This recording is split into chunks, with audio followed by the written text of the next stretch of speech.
It was in the early 1990s that testimonies began to emerge in South Korea from former comfort women who long ago had worked in brothels used by the Japanese military during the war.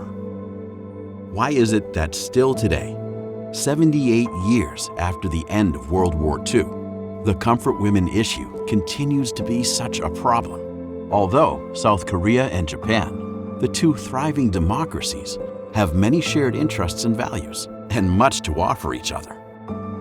Part of the reason is that one activist group, the Korean Council for Justice and Remembrance, has for years sabotaged the reconciliation process.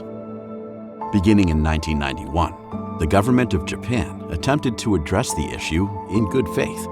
There were debates on the floor of the Diet, field studies and research, as well as discussion between the two governments.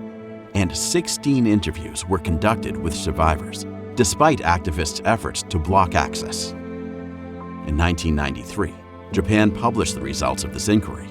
Chief Cabinet Secretary Yohei Kono issued an official apology. And later in 1995, the Asian Women's Fund was established and raised some $45 million in public donations and contributions from the Japanese government.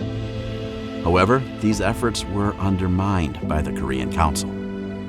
Although the Asian Women's Fund conducted programs in Indonesia, the Netherlands, and the Philippines, where they were mostly understood and well appreciated, they were blocked in South Korea. The Korean Council viciously attacked any woman who accepted settlements from the fund and prevented the charity's work. They called them prostitutes. They published their real names. They made threatening phone calls and visits to homes, pressuring them not to accept Japan's dirty money. Other former comfort women were forced against their will to sign statements denouncing the fund.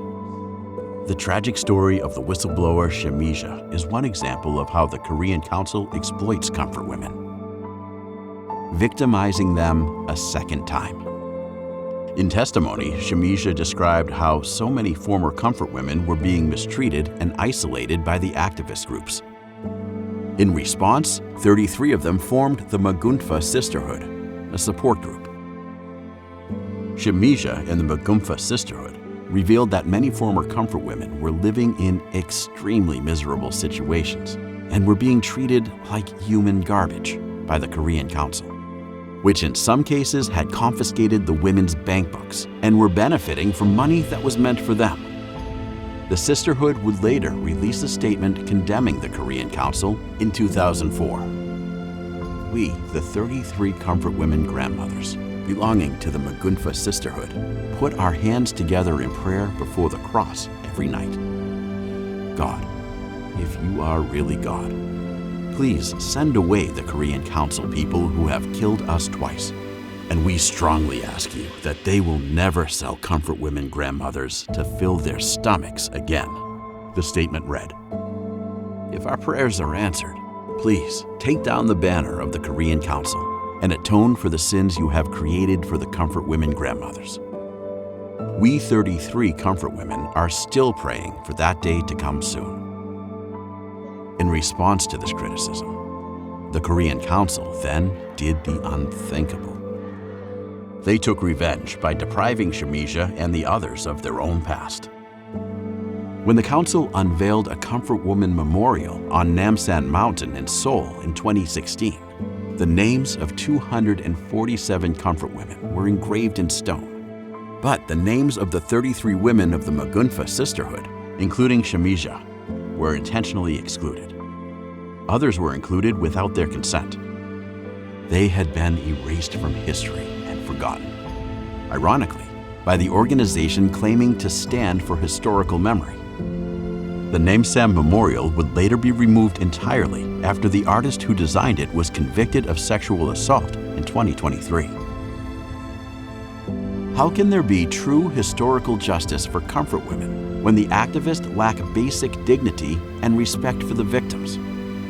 How can truth and reconciliation be reached when the Korean Council uses comfort women as instruments for profit?